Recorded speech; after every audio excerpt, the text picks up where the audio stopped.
Okay, 5:30 having arrived. It's Wednesday, June 11th. This is the Public Works Properties and Sustainability Committee, and we'll call it to order. We have a quorum. The agenda was properly posted, and we'll move to item 3, public appearances. It's a public's opportunity to speak. We have one wish to speak form to start with. Steve, you in the room? You can come on up. If you just want to hit the button on the microphone that looks like somebody yelling.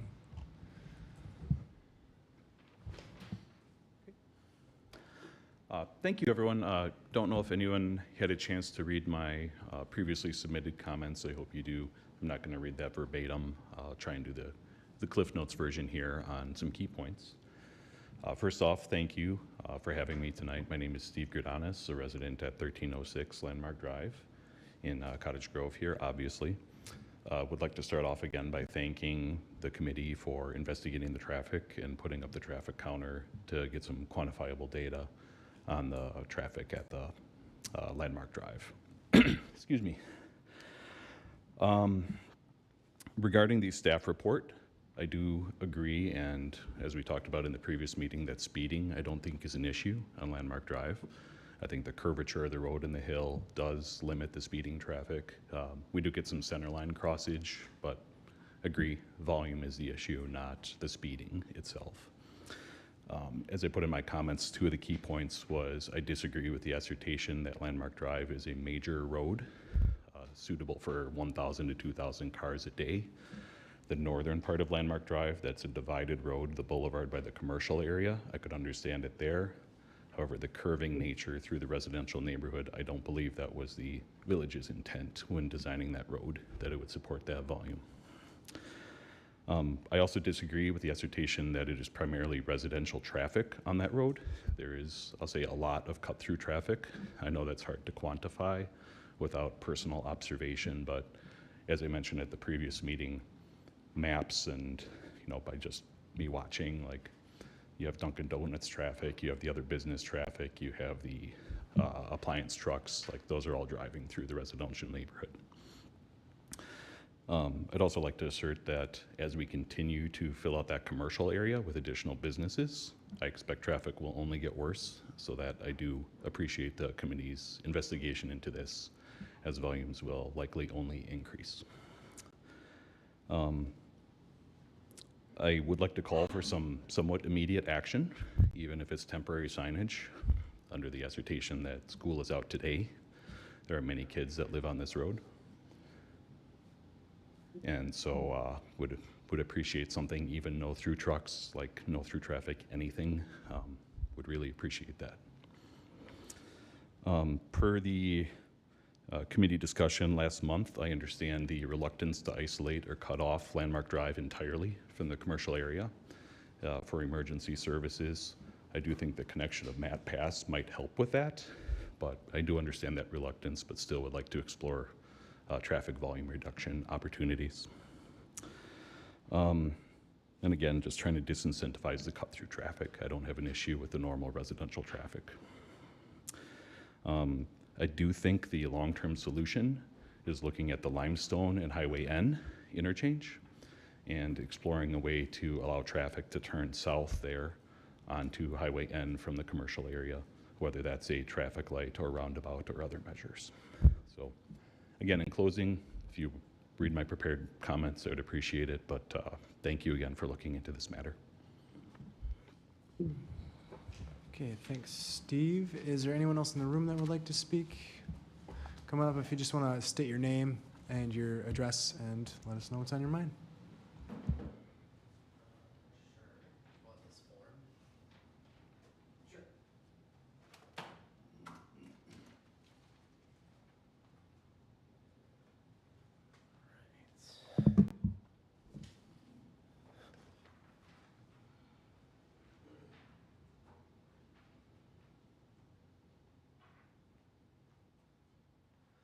All right, hi there. My name is Spencer Jones. I live at 1308 Landmark Drive, and this is the first time I've ever engaged with a small-scale government, so I'm like a little nervous, but also kind of excited, so here we go.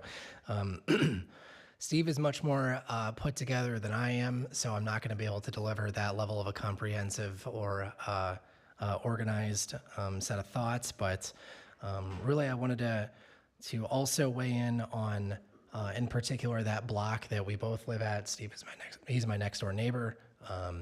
And I lived in this house for about 3 years now. When I first moved into the house, I kind of noticed right away that people were going through that intersection more frequently than I expected, and frankly, at least from an untrained eye, at speeds that I thought were dangerous.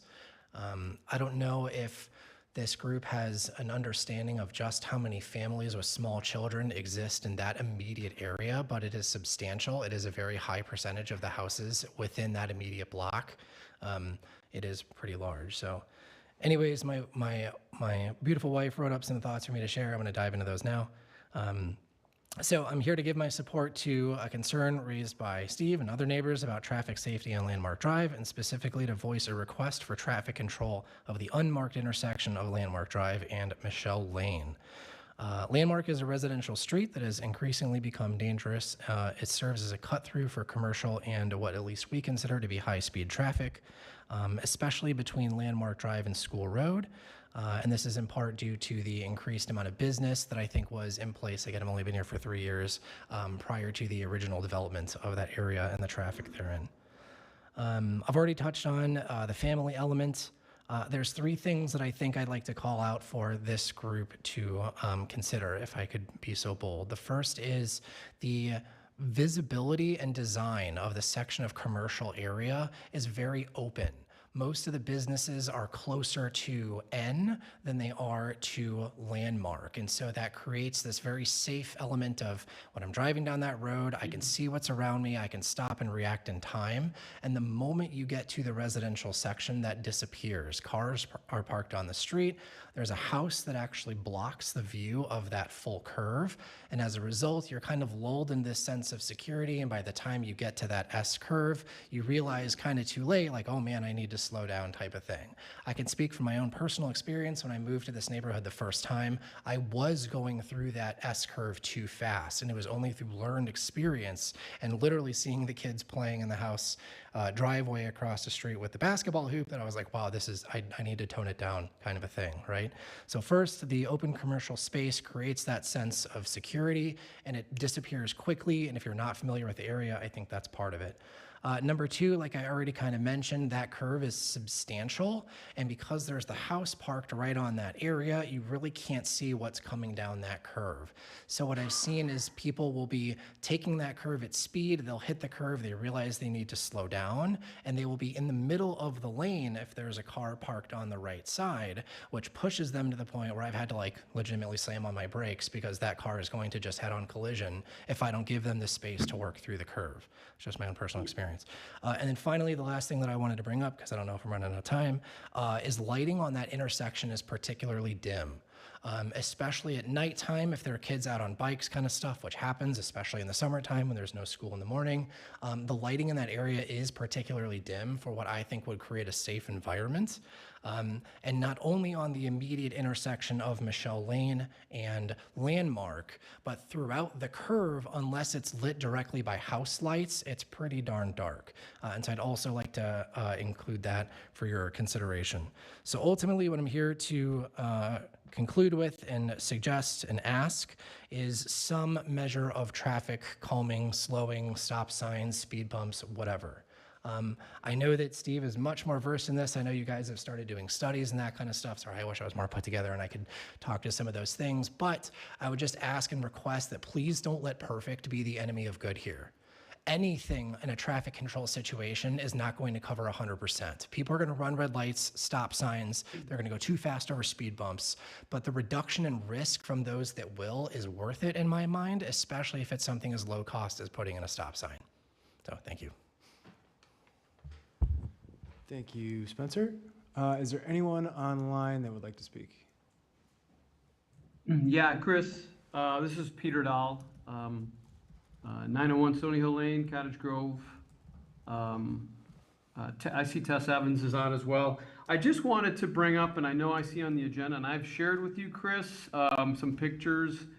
I just recently forwarded some from Tess of the activity around the playground that's located at 1120 North Windsor Avenue. It's at the Glen Grove Apartments. The playground is essentially right at the street. And the number of kids that hang out and play there, which is great, has become a problem, has been a problem since it was installed. It is so close to the street that kids, they play, they run around the playground, not necessarily playing on the slide. They'll run around, they'll play ball, they'll play football, they'll throw the ball, it ends up in the street. They chase each other in the street. There's horseplay in the street because of the proximity of this playground, which basically attracts kids to hang out.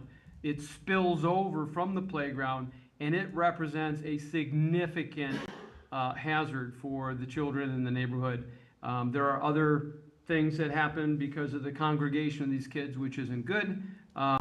So what I would, unfortunately I got to drop, I'm not going to be able to listen into the conversation, but I would hope that the board or the commission takes some sort of action. I have a number of ideas. I certainly would prefer this to be handed off to the Public Works Commission to talk about what can be done to improve public safety in that area.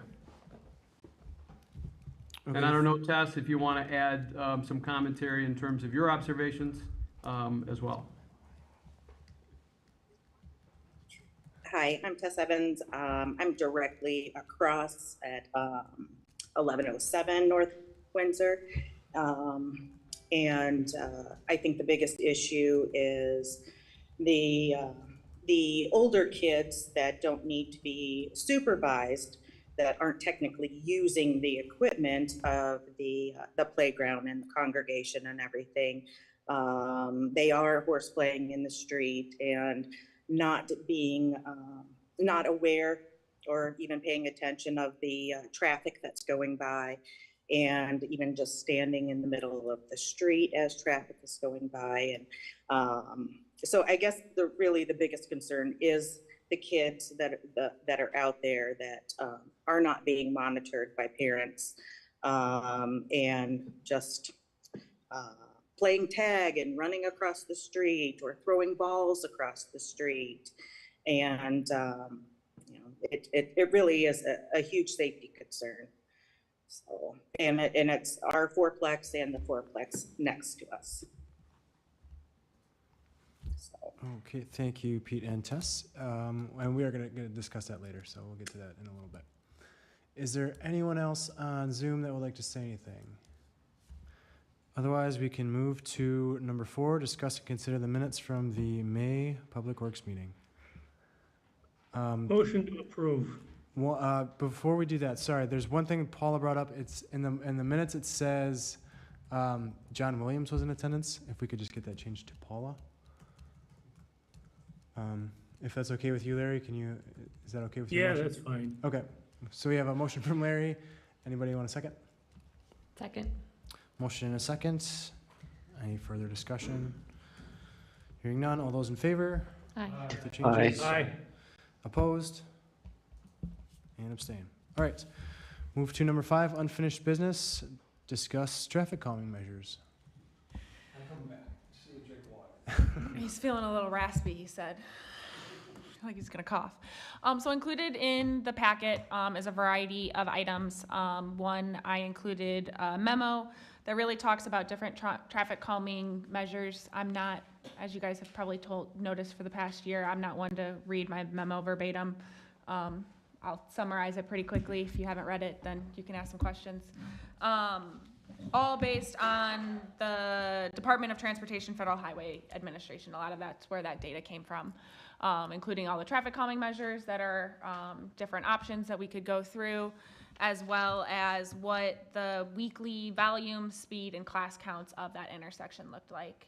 Also in the attachment, there are some graphs and some more detailed data that we can dive into if the committee is interested in looking at more of the 85th percentile counts and speeds that are through that intersection. Ultimately, through that intersection, we found that on average, there are around 670 cars per day as an average daily vehicle count. The speed limit, the 85th percentile speed, which is what traffic speed limits are designed around, was 21 miles per hour, with the average actually being 18 miles per hour. Of the vehicles that came through, you see about 1,000 medium vehicles, which is considered sedans, minivans, smaller pickup trucks, that 14 to 20 feet range. And then a variety of other data. I know there was a comment regarding a major residential road and what that looks like for Landmark. So you have local roads. All residential roads are considered local roads. This would be a more major because it's connecting the commercial to the residential street. And it also then is almost when you look at a map of Cottage Grove, N and Landmark are parallel streets. So as it had been previously discussed, while we try to limit cut-through traffic, we can't limit where people are driving regardless. You don't want all your traffic on one street or else it will always be backed up.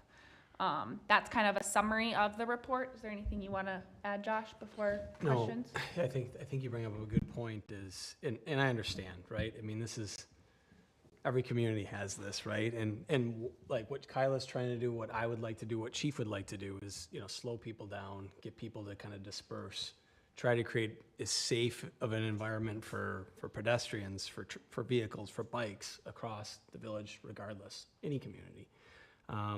The situation you have here, and I think why it comes up, and it's interesting that Windsor across the street has the same thing, and I can see that is when N and Limestone, we took out the lefts, right? So you can't make lefts out of N and Limestone. You can right in, right out, no left turn movements out of there. The reason for that being was if you put a signal there, which it probably would warn a signal if you opened it up, you'd have three signals really close to each other. They'd fight each other. They wouldn't work really efficient.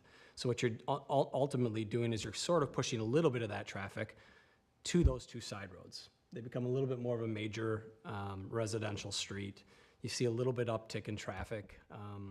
If you go to your adjacent community in Monona, they have streets that are seeing their residential streets. That's pretty much all residential, up to 4,000 vehicles a day just from residential traffic. So, we're not talking large amounts of traffic on these adjacent streets, but we are talking about traffic that is probably going a block out of its way to get to a different location. Can't deny that. That's probably how the two streets are operating on both sides, and they're seeing a little more traffic than some of your other local residential streets because of that, for sure. Yeah. Questions, comments, discussion? I guess, yeah, the comment that came up last time, my understanding is when we start talking about specifically stop signs, but traffic calming in general, we're talking about a warrant to require that. Yeah. I guess at this point, I'd be interested to hear from the professionals between Josh and Chief Gary, what are your opinions on the warrant of something at this location? How about I start with the warrants? So stop signs are unique in the sense of, right, you can have a two-way stop and a four-way stop or three-way stop in this case. A two-way stop's pretty simple. You have kind of a little bit more of a major route and you have the minor route, you stop the minor route. Melissa Lane being that minor route in this case. An always stop tends to then, when you look at standards that are out there in the engineering world and the engineering profession and traffic stuff would say you got to meet certain always stop warrants. That would warrant a stop sign saying you really should put a stop sign in there because there is an issue, right? It doesn't mean that I'm saying to you tonight you can't put a stop sign anywhere, because you will see a lot of communities kind of put stop signs sometimes where they want, right? Sometimes it's based on conversations like this. But on the engineering side, we look at warrants, right? So I printed them off because I wanted to make sure there's 5 warrants, right? The first warrant, I'm just going to go through them. Let's ask ourselves, is that what's going on at the situation? And we won't have all the answers. Is there a crash experience at there? Now, we know there was a crash, but what the warrant says is, was there, for a T intersection, was there more than 3 crashes in a 12-month period? There would be a crash issue at the location. You would then consider, well, should we put a stop sign up? Obviously, there's a sight issue, there's a speed issue, there's a lot of conflicting vehicles. We should put a stop. So that would be the crash experience kind of warrant, right, to the side of it. Then there's a sight distance. Can you see the intersection appropriately? Are people going too fast, leading to that crash? I think the speeds and what the speeds have shown is that, people approaching that with a pretty good speed. I think the site of the intersection when you go out there's there. Usually that means there's something physically blocking it. A building's there. There's a lot of trees there. There's other things that you can't even see it until you're just upon it, right? The site distance side. Then there's a transition from, signal controlled or like yield controlled or other intersections that are like immediately upstream, and you feel like, people just don't understand what's going on, so you're gonna control a few of them to kind of slow people down. Then it gets to vehicles per hour. And this is a tough one to meet because you need 300 vehicles going through that intersection in 1 hour period, a peak period. And with 600 or so a day, it's probably not likely. I don't know what the count was, what your highest hour was, but it tends to be pretty high before you start to look at throwing a stop sign up. Again, why would you say it has to be that high? If it's not high, what people tend to do is they just tend to ignore them. They really do, because there isn't, and Chief will probably say, I don't want to put stop signs. I don't know what Chief's going to say. I don't want to put too many stop signs out there because people will just start to roll through them. And then everybody will be calling potentially the police department saying, why isn't somebody sitting out in this corner so that they can stop, so they stop at the stop signs? Probably because there isn't a stop sign that's warranted there. So people are rolling through it because they're never getting anybody else at the stop condition, so they're just rolling through it, right? There's no side traffic. And then the other one is other factors, and other factors can be listed more, look at that, other factors. You have left turning conflicts, you have like two collectors coming together, and these aren't collector type streets, but you're just not quite meeting the threshold of volume, where there's a ton of pedestrian and bike movements that support the installation. Sometimes you'll see that at schools or at parks or at other locations where you're just getting a lot of peds too constantly at that location. And again, these are warrants and they're guidance. But like if you ask an engineer, what should we do? I'd have to go to something like this. If I say where you shouldn't and should not put a stop sign, and then you do or do not, and there's an accident, somebody comes back and says, well, what did you base that on, right? So a lot of times what you'll see is they'll base it on the guidance that's out there for traffic as part of that. There was a stop sign there before on the south half, right? So, and I don't know why that was. This was before my time. I don't know if the roads were just never to the north and it was gonna be, it was acting as just kind of a stop for all conditions. I've said this before, if you guys are gonna put stop signs back up there, I wouldn't put the old condition up because I think that's why it was taken out, because it was confusing. I would put a full three-way stop at that location, just so it's clear to anybody that's approaching it how it functions. I don't know if I answered your question, Mike. No, that's exactly what I was looking for. Okay. Chief, did you want to speak to that at all? Truly, I think Josh covered the bulk of it. From a law enforcement perspective, obviously, we're going to respond to the complaints that are out there. We monitor it. If we see violations, we address it. Josh is dead on. If people feel that the sign isn't appropriate, they're going to roll through it. Unfortunately, that's just human habit and nature. And then it's going to frustrate truly the residents who then see this always occurring. And then we go out there, we take enforcement action, but it doesn't change that human nature and habits. That's the downside. I will say real quick, I think there's an important consideration here is that there is an alternative route available to these people that is possible when stop signs are put in. So there's one thing that you roll through it, this is the only route I can go, but the idea is to actually reroute how traffic is proceeding. Right? And that's like the main goal of the stop sign. So, I mean, the idea of this landmark being a major thoroughfare is actually an artificially created item when we prevented right turns out of limestone. And I go, what is limestone there? That is the border of the commercial district. Why is that not the main entrance into the commercial district? Why does it have to be through this residential lane? If you look at the number of houses that this lane possibly serves, at most it's 100 houses. 2 vehicles a day, 2 times leaving the house, that's 400 vehicles. And we are at, which I use the total counts, up closer to 705 total counts. If you take out the 3 days, which are Memorial Day, it's closer to 770 counts, right? And you look at those Memorial Day counts, when people are probably not going to the commercial district, it's as low as 300 to 400, which is, I think, the actual local traffic. Right? So I think this is an artificially created major thoroughfare that can be avoided by rerouting traffic from N to Limestone, especially going northbound. Southbound is always going to be harder, but I think there's another route available. And the last thing that I want to do is have an accident and a kid be hit because there are residents on that street vocalizing their concern. And then we have to stand here on this committee and say, well, regulations say 2,000 cars is okay. This committee has to be okay to vocalize that defense if someone is hit. And I personally am not able to do that. Now, with complete transparency, I live on Landmark, so I will abstain from any motion that happens in this committee, and I'm purely here for discussion because I cannot be fully transparent. I guess I can't be, I am biased, absolutely.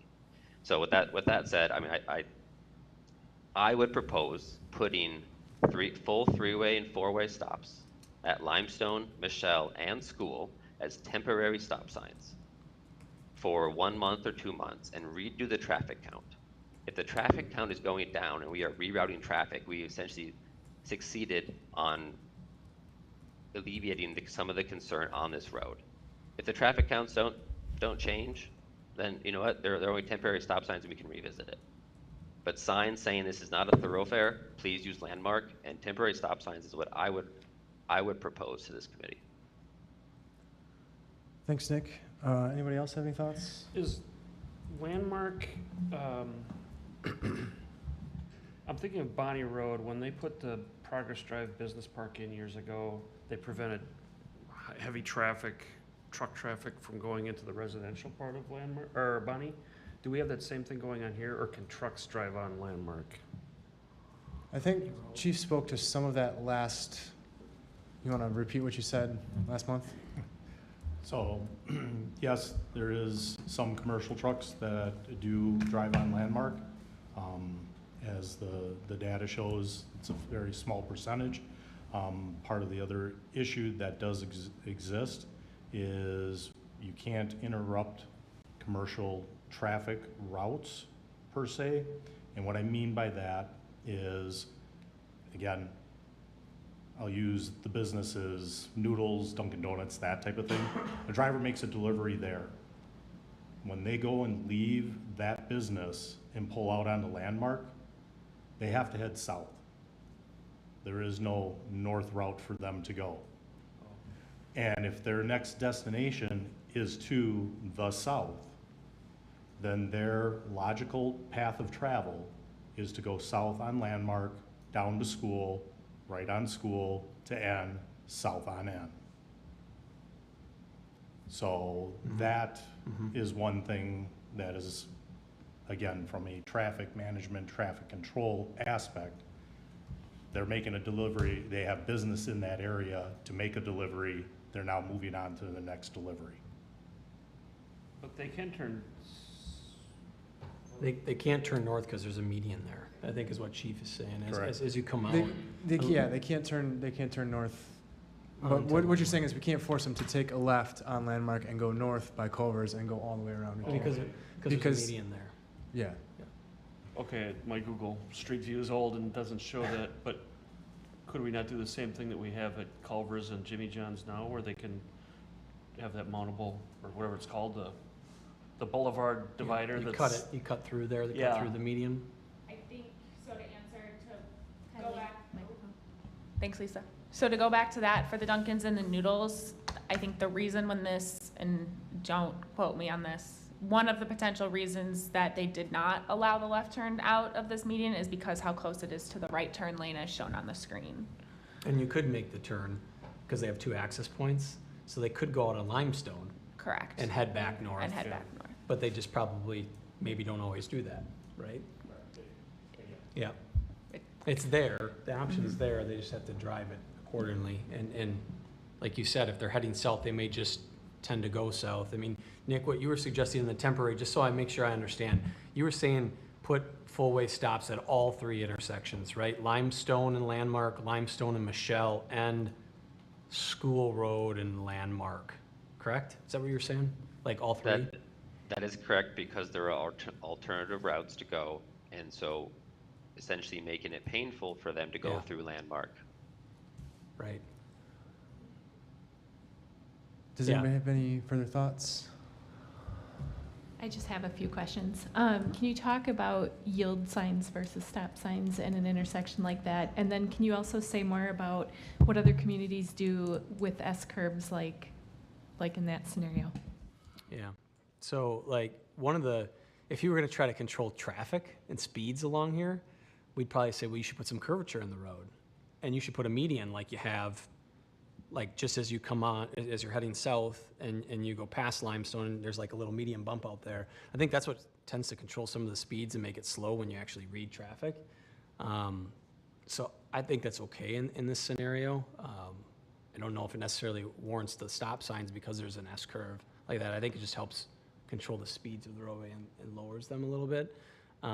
Yield signs are interesting, right? I mean, yield basically just says to the driver, hey, this intersection sort of isn't controlled, so just be aware that there may be vehicles coming from other directions, slow down, and then proceed. I don't know I think roundabouts and yield signs have changed people's perspective on yields a little bit, because sometimes when you see roundabouts and they're supposed to yield, what they're doing is they're hurrying up to get in to beat the other person to the next, beside them, and I think sometimes yields can be like that too. It's just basically a caution to a driver that there's going to be other vehicles, conflicting vehicles. You see that sometimes on ramp terminals as you come off and it says, yield to traffic or something. It's just letting you know that you're going to have a conflicting movement, but it doesn't necessarily always slow vehicles. I wouldn't the stop sign is much better than the yield sign. I don't know on the law enforcement side how you enforce the yields, Chief. Unfortunately, usually the only way yields get enforced is because there's an accident. Yeah. And then I guess my follow-up question would be, we measured the traffic at that intersection. Did we measure it all once people make it through the S-curve and are heading on Landmark, if they tend to speed up afterwards? So given the time frame and to make sure we had an accurate amount of information, I only had it at that one location for 2 weeks to be able to analyze the information, talk with engineers and chief. I can put it north of Michelle Lane, up there towards Limestone, and I can also work and put it south of Michelle towards school as well and get those counts. I think that would be valid, because I think the nature of the curve is obviously slowing people down, but I don't know if there's a driver frustration that they make it through that and then they just kind of speed up, which then gives the residents either the perception or reality of someone speeding down the rest of that block. So I would be interested in that information. And then I think also investigating the lighting of that intersection would be helpful to follow up on the citizen concerns. So quick question, and I know we're kind of supposed to be discussing, but I just want to engage the two that spoke. Are you guys at the intersection? Sorry, could you just speak to the microphone? Thanks. And it's a lighting thing that I guess I'm getting at here. Yeah. Hello. Yeah, so I am one house away from the actual intersection of Michelle Lane. Just out of curiosity. So go across the street, go down one. Yeah. There's me. Yeah. Steve is right south of that. You're south of that.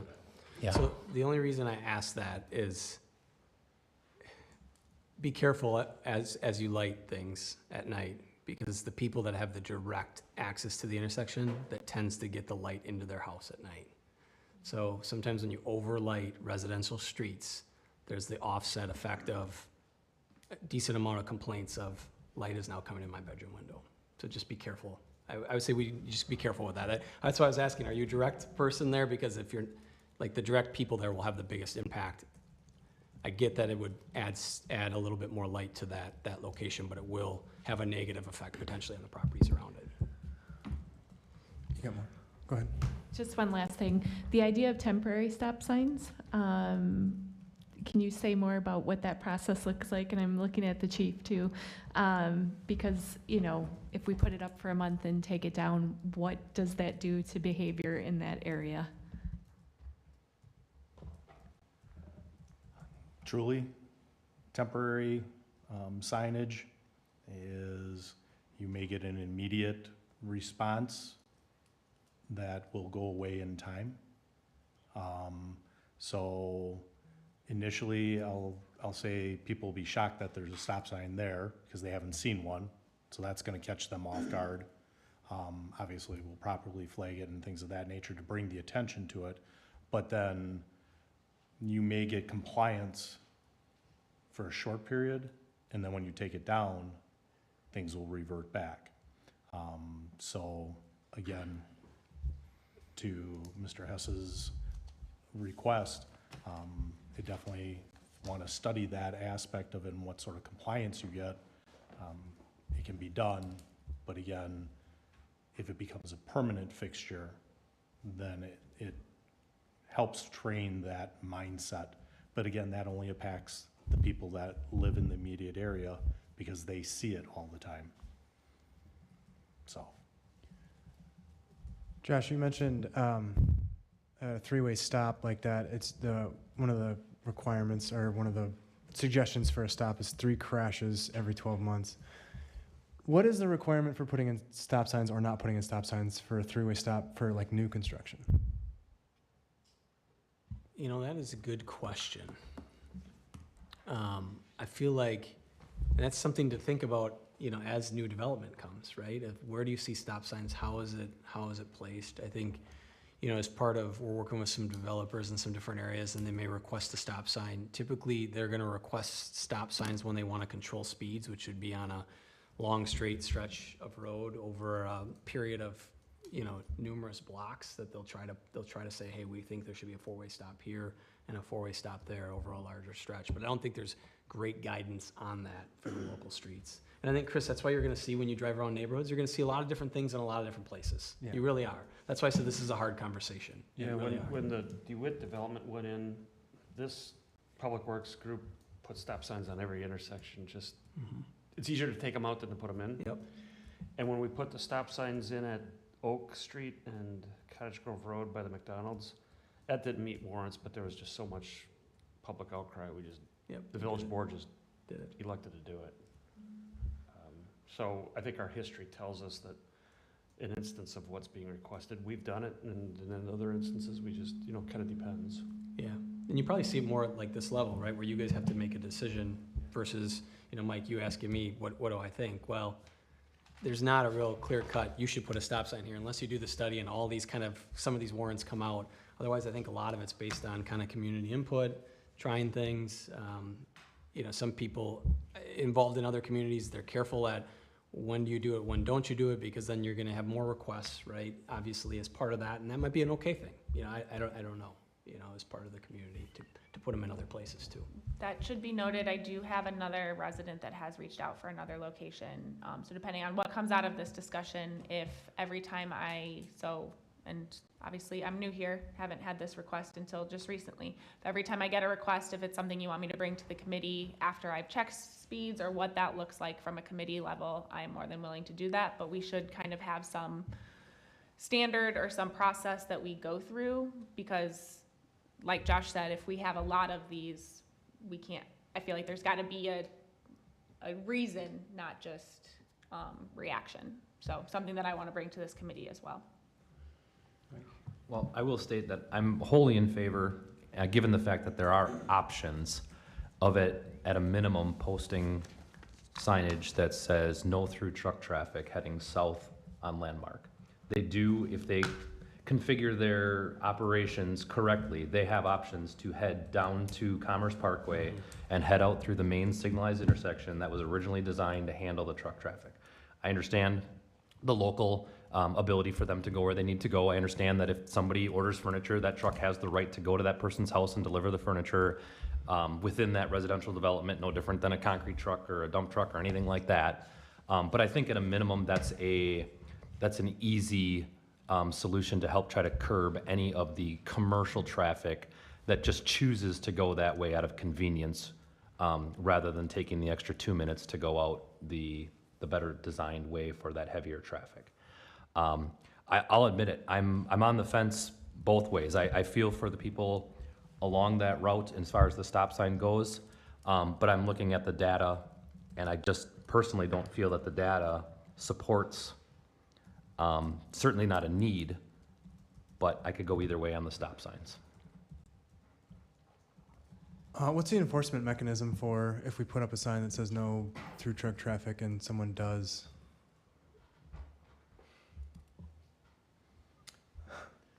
Truly, the enforcement would be violation of the sign. We don't have anybody trained up on heavy truck traffic per se. I'm working towards that, trying to get somebody trained up in that aspect of life. But it's truly citations. Okay. That's the enforcement action. And if a company is willing to pay to have their truck drivers drive that way, they foot the bill. And I just say that because I have past experience of companies going, yeah, here you go, here's for the fine, and continue on. Okay. So, a couple things I wanted to say about roll-throughs, and I'm thinking about this as a parent of little kids who run around the street. If we were to put a stop sign there and people slow down and roll through, I still think that's preferable to an uncontrolled intersection where they don't slow down at all. I also think that I had another thought, and I said to myself, write this down because you'll forget it, and I didn't, and now I've forgotten it. So I'm going to ask if anybody else got any other comments on that. I would just follow up. So, immediately after the accident that happened, the village board received a lot of emails about that intersection in particular. And then there was also a petition that had several hundred signatures. And so while I'm not keen to always react with stop signs, I also want to make sure that it's not just the two gentlemen sitting here. We've had a lot of contacts beyond that, or at least at the village board level. I don't know if the Public Works Committee received that. I could see kind of a multiple prong approach with a no through truck sign. And then also some proactive communication to the businesses in the business park about why that sign has gone up. But I kind of lean toward the stop sign just because we had a lot of citizens ask. And I remembered. Quickly. Go ahead, Sorry, Nick. Chris. I do appreciate everyone's input, especially in regards to the commercial. I will, though, highlight, like, even from the data, while I do support the commercial idea, commercial traffic was 3% or less, and that most of it is still actually residential cars, mid-sized cars. So again, while the no-through traffic for commercial vehicles can help a little bit, I don't think that's actually would fix the problem sufficiently. Thanks, Nick. Go ahead. Well, I was just going to say, I agree with you, but I think that probably should have been done when the development was made to prevent trucks going through. So I think, in my opinion, I look at it as something, cleaning up something that should have been done, early on. I do remember when between West Oak, between Cottage Grove Road, and using my memory again, West Lawn, there was a similar issue to what's being spoke about here. In that instance, we lowered the speed limit, I think, down to 15 miles an hour. And I don't remember if we did other things, but I don't know that I've heard of issues in the past. So we did something that seemed to solve the problem. So to your point, putting in stop signs, I agree with that. I mean, I myself, when I leave those places, I'm driving through their neighborhood and I'm thinking, this has got to be crazy. And I'm going through here and everybody else is going through here. So would it change my traffic pattern? It may, if I had to stop every time. Is it defendable or meet warrants? I don't know, but I think just as my common sense brain is saying that would probably help a lot. Go ahead. I just want, the petition that Beth Kuchar had talked about and then emailed the village board had 557 signatures on putting stop signs back at this intersection. The other thought that I had that I remembered was if there were stop signs in there and somebody were to get hurt or hit, it's easier to look at it for who's liable in a crash, saying this person ran a stop sign. So otherwise it's just, hey, this person shouldn't have been in the road. Nobody's or both people are at fault or nobody's at fault, so it might be easier to assign it that way. So I agree. I think we should test out temporary stop signs. What I would hate to have happen is we talk and talk and talk about it, and we're looking for the capital S solution for it, and in the meantime, we don't do anything. So I think it's good to, we can try out temporary stop signs for the summer and then go ask people if they think they're working, look at the volumes and whatnot and see what that says and go from there, say after school starts or something.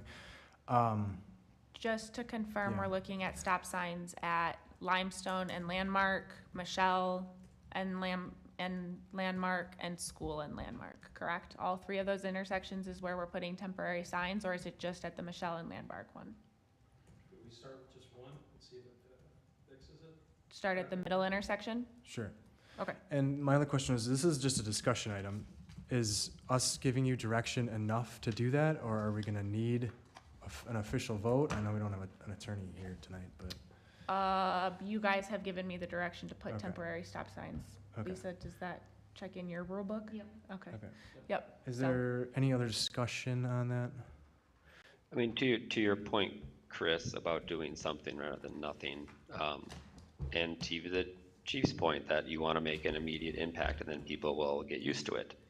I will just reiterate, I think my support for putting stop signs in all three locations to see if there's an immediate impact. If you build one intersection to a second intersection to a third intersection, people, again, it may not have the same kind of impact. And so we want to see, I guess, what the best solution is, and I still think that's 3 stop signs.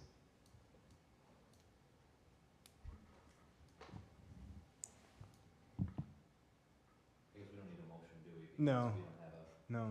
So Nick said he would prefer 3. We've heard try 1 from, I think, a couple people nodded along with that. What do we think? I'm in the one camp. Okay. I'm in the one camp. Okay, so that's a majority of us. So we'll start with just the 1. My question is, what does a temporary stop sign look like? Is it just a stop sign on a Just a sawhorse, or? Just a stop sign? You're gonna put an actual stop sign in. Yeah. With a we're gonna- post, With a post. with flags on it, Yeah. Okay, with I- red flags on it probably, Yeah. to warn people that it's a That new it's new. condition. okay, I just Oh. won't be concreted into the ground. It'll be a stop sign. okay. Apologies, guys, I have one more point. If we put this one stop sign in and the traffic data comes back and it's the same, what is this committee's course of action? It didn't work, or we're gonna add more stop signs? I think in that case, it's probably important to get feedback from the people who live there to see what the effects are. And if there's no effect, I'd be inclined to. Can you put your mic on? Mike?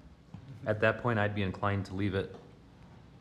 Yeah, and Nick, when you say the same, I don't know, well, there's speeds and there's traffic, right? Amount of vehicles, speed is not a problem. right? That's At what I was least from the thinking. data, it's Yep. it's about traffic flow. Right. And so you're not putting stop signs at where they enter this intersection in the middle, so they're already committed to going this way. So again, and then doing one stop sign, and then saying there's no difference, and then abandoning it.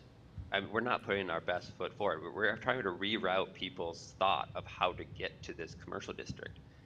One stop sign in the middle is, in my mind, not sufficient. I do not expect change.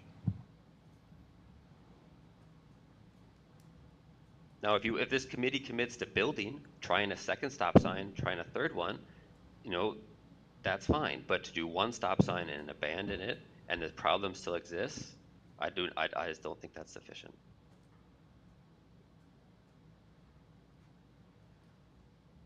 Any other thoughts from anybody? I agree with you, Nick. I think the bigger concern too is we should probably plan for some sort of look at the limestone and turning on to N, and just have that conversation. I don't know if that needs to be some type of study, but It was I one of, think that would be a follow-up item. it was one of the things I was going to bring up when we go over the capital prioritization stuff. So, any other thoughts? I have one other clarifying question, because the no through traffic sign was discussed as well. Is that a sign that we are looking to have installed southbound as well, just to confirm? Permanent, no through truck traffic sign installed at the limits between the Commerce Park and the limestone development residential. Yes. I can do that. Perfect. Wanted to confirm those two things, so I had them down right. Okay, thank you. All right, if there's nothing further, we can move to. Chris, Oh, are sorry, we go ahead. moving forward with 1 or 3 stop signs? And do I need to, can I call for a vote if it's not clear? Well, it's not like a discuss and consider, so we can't do a vote, but it was, I think, 4-2 by a nominal head count for 1. For 1. One intersection, 3 stop signs.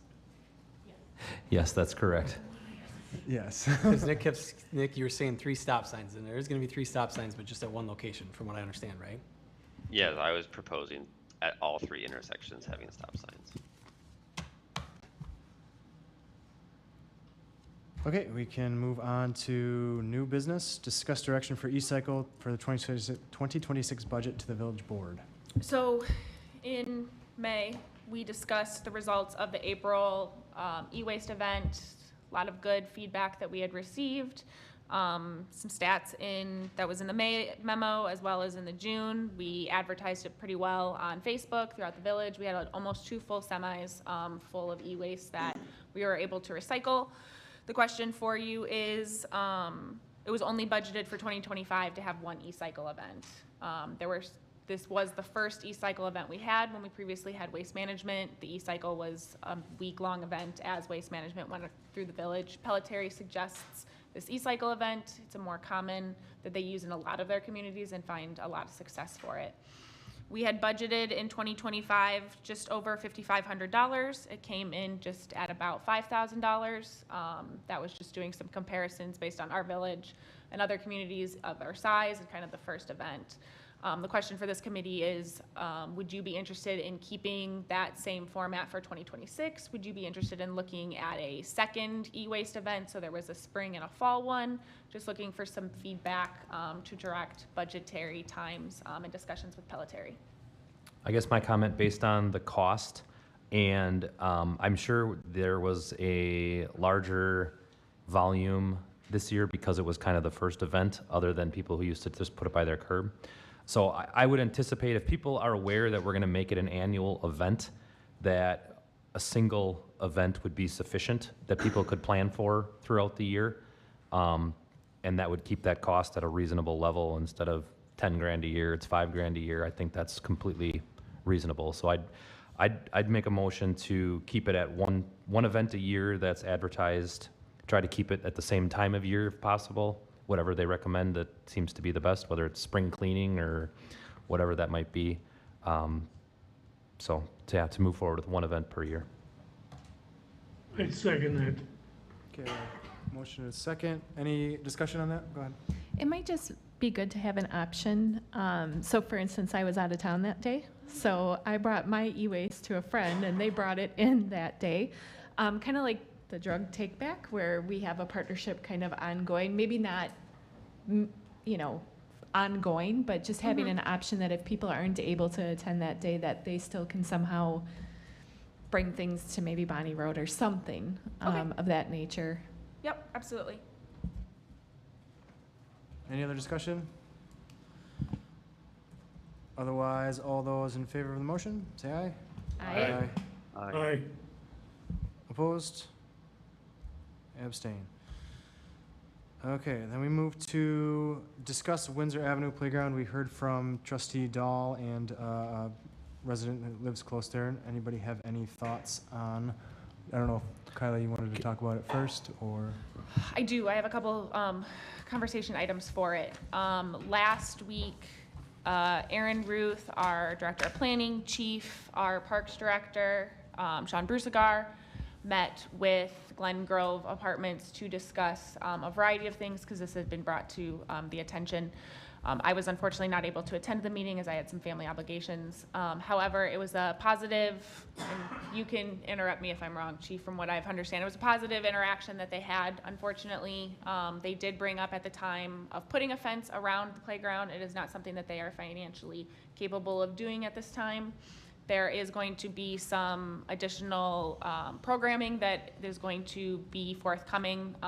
New library programming person, they're getting a new, their position is being refilled from the current library programming person.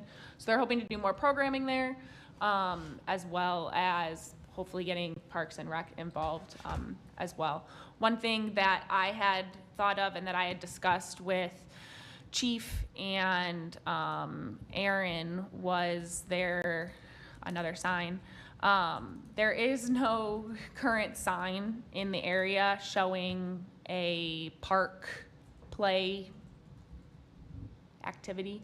So one option, since fencing is not a current substantial thing that the community or that Glen Grove Apartments can afford, that we could place signs going northbound and southbound on the street, just to at least give that warning to vehicle traffic. However, as Chief said, once you see a sign once, you don't always see the sign moving forward. You kind of just get used to it being there.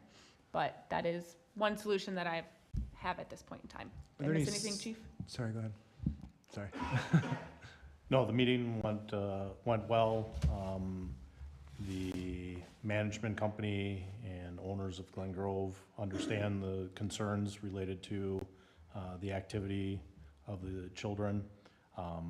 They're trying to address it both internally, externally, again, as was referenced, their financial planning purposes. They don't have finances currently to put a fence in, but that is in their future planning to make modifications there. We also are going to have the school resource officer, school year just ended today from Monona Grove. He's going to be headed up there during the summer here to give some educational component and touching base with the kids that he already has a rapport with through the school system to help educate them also on proper areas to be playing. Again, I understand kids don't always focus on where they're at that very moment, and related to putting up that type of sign. Again, it's more for the motor vehicle traffic, just to be aware of it. It's not to give that false sense that the kids can actually play out in the road. So again, they still need to be aware of the surroundings, so. Yeah, I'm assuming the only relevant comments that we can make as Public Works would be, whether or not we feel that we're fine putting a sign up. I mean, there's not much we can do beyond that related to anything happening in the right-of-way. So I would be fine allowing staff to make the decision whether it's that particular W15-1 or whether there's an MUTCD sign that says children at play. I'm fine with one of those two options for signage in both directions on Windsor Avenue. I like the idea of a sign too. Is there anything we can put on the road itself, like a slow or something like that? I don't know what the rules are or the guidelines for putting that stuff down. I can look at that. So the children at play, the W15-1 is actually the MUTC recommended sign to put up for children at play, because when you put children at play, it's kind of giving the children more reason to play in the road when you say children to play. Regarding slow, I didn't do my research on that one. I don't And have Chris, when you anything. say slow, you mean like a pavement marking? Yeah. In the road, just Yeah. like you'd have, shared bike lane, like a Sharrow, you'd have a slow going on both directions as you drive by it. And you'll see that in some places. I think it's more visible in the sign on the side of the road. But. Yeah, and I don't know when and what triggers that, and it's probably more things like this where people, when you really put that, I'd have to look into when you put the word slow. But again, it probably comes to just, trying it sort of thing, right? And maintaining it. But you'd have it on each direction as you approach a certain location, you'd have slow, And people do pay attention when there's something right on the pavement. They do see that. A little bit better sometimes than they see a sign. I do know while we have painting capabilities, I do not believe we have stencils for slow. So Well, and it also becomes a significant more maintenance issue in terms of the plows take it off every year. In the wintertime, when there's white snow on the ground, you can't read the lettering. correct. I think the sign is just a much more complete option. And also, I'm not trying to change the pattern of the traffic. This isn't the traffic's problem. Yeah. So I think signage is about as far as we can make modifications from a village perspective, given this situation. Yeah, I agree. We could do what we can do with signage, but I think really it's kids that want to go out and play and there's no parks nearby. You know, do we have, in the Parks Department or other plans to maybe give them a resource to hang out and play? I don't know that we have that right now, but that would probably be the best solution. Hi, this is Tess. I do think a sign would be. Sorry, okay. Tess. We're not allowed to Oh, I'm take sorry. public comment. I apologize. But we welcome you to email your thoughts or let us know. Sorry, that's just take it up with the guy Roberts, because it's not my call. Sorry. Sorry. Any other thoughts from any other board members? All right. There, Kyla? Yep. Okay, we can move to engineers report.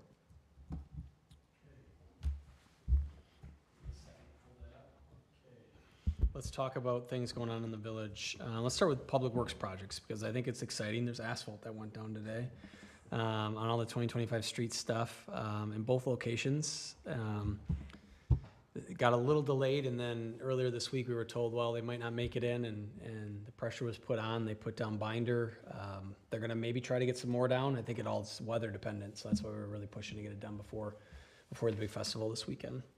Otherwise, if they don't get it this week, next week they'll be putting up the finishing surface on those roads. So some of the development stuff I had in the report, some of it's kind of progressed even further. West Lawn Estates, they're working on some of their sidewalk up there, their lift station that they're completing. They're starting to close out their phase 5, I would say, with only one phase left of phase 6 that it sounded like maybe potentially, if the market's right, they'd start maybe later this year in 2025. Quarry Ridge Phase D, so that's the last phase of Quarry Ridge, is just about complete. That had asphalt put on it Monday, I believe. So they're getting very close to wrapping up their complete subdivision over there at Quarry Ridge. Amazon facility, sanitary main was completed. There's a little bit of water main and testing that was tied in. More on the road side of things, their TIA has been approved by both the state and the county. So now they're in process of starting to design some new plans for both TT and as it fronts them. You will also see a little bit of roundabout rework, especially at the northern roundabout. They're gonna have to do some modifications to that roundabout to get it to fit the traffic patterns that they have. That would likely be late this year, probably even more likely in 26, prior to them opening. But they haven't given us a hard schedule on when they want to get that done. Hayday's the same way. That development has all been approved. We're waiting on a few submittals. They haven't given us a schedule when they wanted to start. It was my understanding that they were still working through trying to get the vacation of that right-of-way, fundamental way, kind of all panned out before they were gonna start, just to make sure that they understood what was their property and what was given back to that other site east of them. And then we're also progressing with Coyle Highlands and the farm development. That's more on the utility side, getting ready for an interceptor that goes through there. But for this group, we're working with the developer both on the north side, Coyle Highlands South, and then also the south side, which was the old farm golf course, to kind of figure out where the streets are going to line up and where to put that interceptor. And we've gotten some pretty good guidance, and the idea is to kind of keep pushing forward because the Coyle Highlands South developer has some pretty good interest on their site. They'd like to move forward up there once a developer agreement is reached. Any conversation on that or anything else? Question on Quarry Ridge. Yeah. Matt Pass and Michelle. Sorry. Matt Pass and Michelle, is there going to be a 4-way stop sign there? That is a good question. I don't know if I know that off the top of my head. I'd have to look. I don't have the plans sitting in front of me. Can you grab them? While she's looking for that, is there any other comments or questions? Back to the farm golf course in Coyle Highlands. Was there a time frame that you're reaching, I guess, agreement with the farmer, or not the farmer, the person that owns the farm golf course property? Yeah, so we are shooting to have plans end of this month, early next month, done and ready to bid. And then, from what I understand, the Utility Commission isn't obviously gonna bid that project until they can get it's really more the developer to the north. The Hamburgs to the north own Coyle Highlands South. Right. They wanna do some development, so they have to agree on their portion of what they're contributing to some of this, and then we're working with the farm, developer on the same side. Okay, so we don't really need to have a final, We don't really need something Everything. final on the farm side. They've given us enough direction. They know that we're gonna be in an easement, and if they need to move stuff, it's gonna be on their dime later, so they're working really hard to just kind of preliminary lay their stuff out, but they're not bringing a plat forward or something else for consideration at this time. okay. They're doing kind of a high level on where is the right place for this. So Hamburgs sewer will be able development. to build to their property line and then Yes. wait Yeah. until the next, Yeah, okay, yeah. got it. They may come shortly after, you know, I mean, again, depends on probably the market and how they wanna move. Regarding the intersection of Matt Pass and Michelle Lane, there will be a stop sign on the Matt Pass side. So Matt Pass will have a stop sign on both the northbound and the southbound, and Michelle will be a thoroughfare. And to piggyback off of Josh with the TIA, I do plan on providing a high-level update on what that TIA, the approved version was, to keep both this committee and village board updated on what those improvements could look like here in July. So I would vote to highly recommend putting a four-way stop at Michelle and Matt Pass. I don't know what action I can take to do that, but Is that something we can do right now, or, I mean, it's just because they're still constructing it, or do we need to wait, or, like, I know it's not on the agenda, so we can't, like, vote on it, but. They haven't even put stop signs up yet. The street's not open for It's not public. fully It's open not to fully traffic, open yeah. for public use. Well, right sure, now. but, like, can we talk to them and see if they're willing to put in for, or? We can, I believe. I don't do see why it. not. But it should be, there's a couple the other phases, I don't believe, I'd have to look at all the stop signs in the general area, because while this one leads up north, it's a four-way stop, and it leads to the rest of residential around how that traffic flows, but I can come back with that. because again, I will just quickly point out, while we are putting temporary stop sign at Melissa and Limestone, coming off of N, people can go to Landmark, to Michelle, all the way down Michelle, and then on to Matt Pass without any stop sign. And we're gonna have more disinterested residents if that is a major thoroughfare now.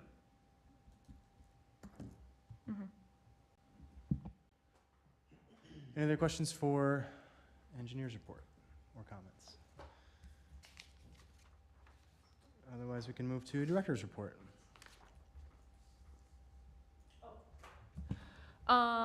Snow and ice control program, I plan to hopefully have that finalized here for July, so you guys can look at that here before, comments before winter. I hate to say that already, before winter comes up again.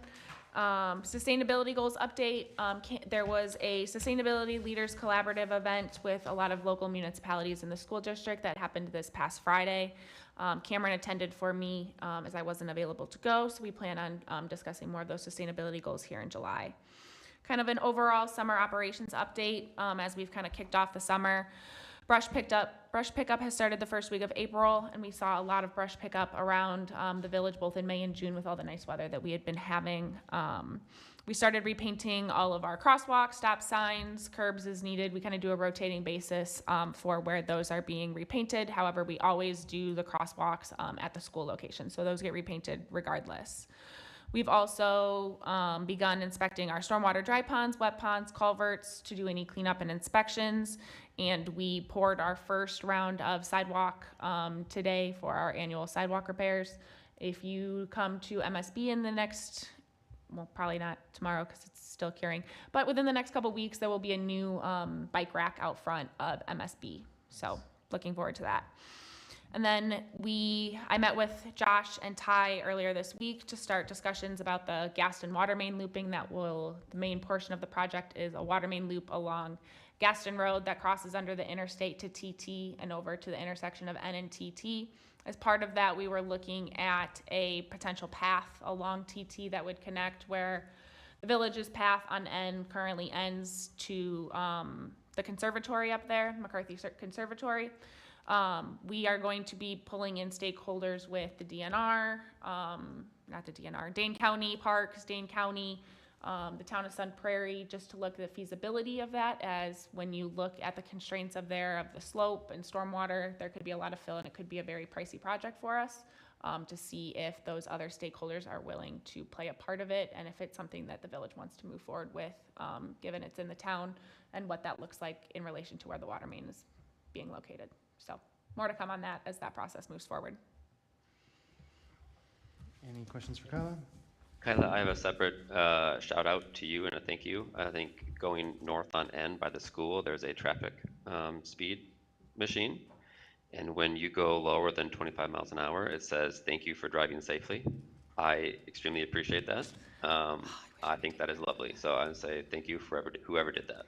I wish I could take credit for that. That's Chief's speed machine. Mine's a little more covert, so you can't really tell where mine's at. Well, thank you, Chief. I just extremely like the positive attitude when it comes to speeding. Not a problem, and you'll see it around the village at various locations. Any other comments for Kyla? Otherwise, we can move to future agenda items. Do we have a timeline for when those stop signs will go in then? I have to check to see if we have any in stock. Okay. If not, we will get them as soon as possible and I'll have them up. I can send an email to this group if you guys would like when they are posted, if Sure. that works. Sure. That'd be great. And then there's also the ad hoc housing task force that had a report, and in it had 4 different things for the Public Works Committee to consider: sidewalk widths, street widths, curb radiuses, and alleys, that I don't believe we've ever talked about. So I'd like to bring that forward at some point to talk about. I emailed Aaron and Kyla today. So maybe next time, maybe in August, but I just want to make people aware of something we can talk about. Anybody else have anything, future agenda items? Otherwise, we can move to item 10. Motion to adjourn. Just need a motion. Second. Motion and a second, non-debatable. All those in favor? Aye. Opposed? All right, we're adjourned. Thanks, everyone.